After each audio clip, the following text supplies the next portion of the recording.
Hi guys, Miss K here, ready to read you a new story. So, most of us know the story of the three little pigs, and the three little pigs, the big bad wolf comes and he blows all their houses down and eats them. And then he is the villain. He is not the good guy, right? So I have a story for us telling us about the other side of the story. So here I have the true story of the three little pigs by a wolf. We'll see what it has to say. Here's the inside cover. There's some straw in a measuring cup. To Jerry and Molly. Everybody knows the story of the three little pigs, or at least they think they do. But I'll let you in on a little secret. Nobody knows the real story, because nobody has ever heard my side of the story.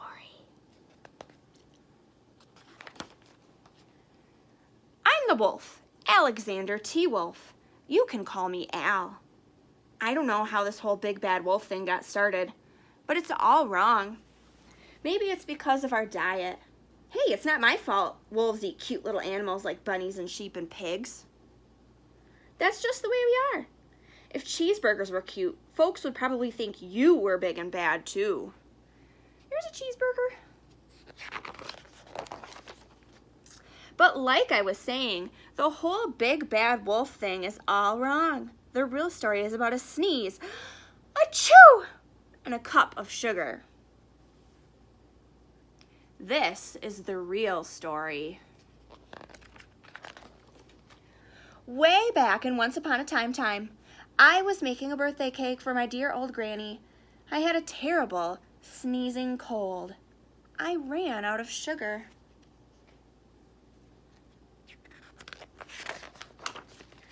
So I walked down the street to ask my neighbor for a cup of sugar. Now this neighbor was a pig. And he wasn't too bright either. He had built his whole house out of straw. Can you believe it? I mean, who in his right mind would build a house of straw? Come on. So of course, the minute I knocked on the door, it fell right in. I didn't want to just walk into someone else's house, so I called, little pig, are you in?" No answer. I was just about to go home without the cup of sugar for my dear old granny's birthday cake. That's when my nose started to itch. I felt a sneeze coming on. Well, I huffed and I snuffed and I sneezed a great sneeze. Choo! Look at his glasses are flying off. Isn't that silly? There's the house crumbling down here.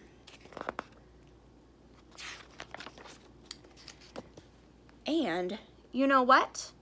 That whole darn straw house fell down. And right in the middle of the pile of straw was the first little pig, dead as a doornail. He had been home the whole time. It seemed like a shame to leave a perfectly good ham dinner lying there in the straw. So I ate it up. Think of it as a big cheeseburger, just lying there. I was feeling a little better. I still didn't have my cup of sugar, so I went to the next neighbor's house. This neighbor was the first little pig's brother. He was a little smarter, but not much. He had built his house of sticks. I rang the bell in the stick house. Nobody answered. Ding dong. Nobody there. I called, Mr. Pig, are you in?" He yelled back, "Go away, wolf! You can't come in! I'm shaving the hairs on my chinny chin chin!" There he is. There's his razor. He's shaving the hairs on his chinny chin chin. There's his house. I had just grabbed the doorknob when I felt another sneeze coming on. I huffed and I snuffed. And I tried to cover my nose, but I sneezed a great sneeze. Achoo! And you're not going to believe it, but this guy's house fell down just like his brother's. When the dust cleared, there was a second little pig, dead as a doornail. Wolf's honor.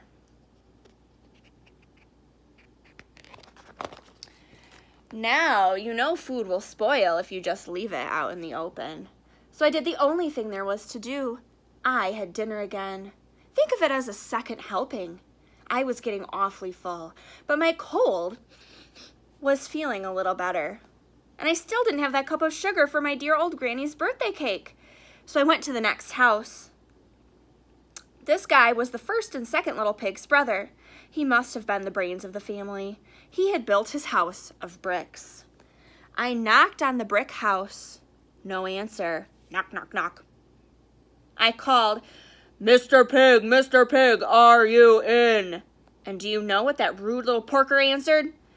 Get out of here, wolf! Don't bother me again!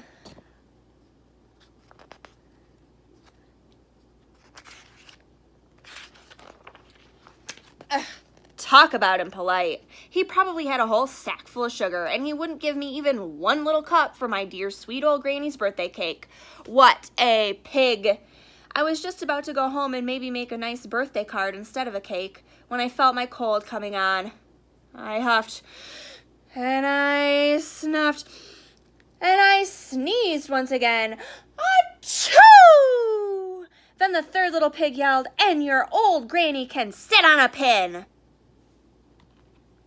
He's got little sheep on his handkerchief there.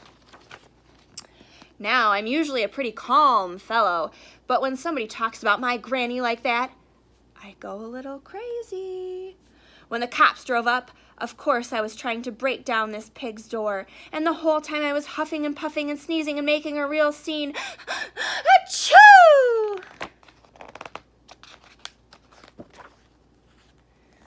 The news reporters found out about the 2 pigs I had for dinner. They figured a sick guy going to borrow a cup of sugar didn't sound very exciting. So they jazzed up the story with all of that huff and puff and blow your house down, and they made me the big bad wolf. That's it. The real story. I was framed.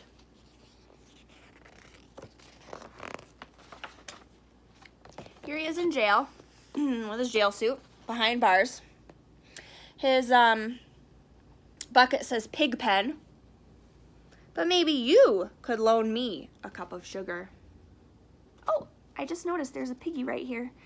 He's a police officer. The end.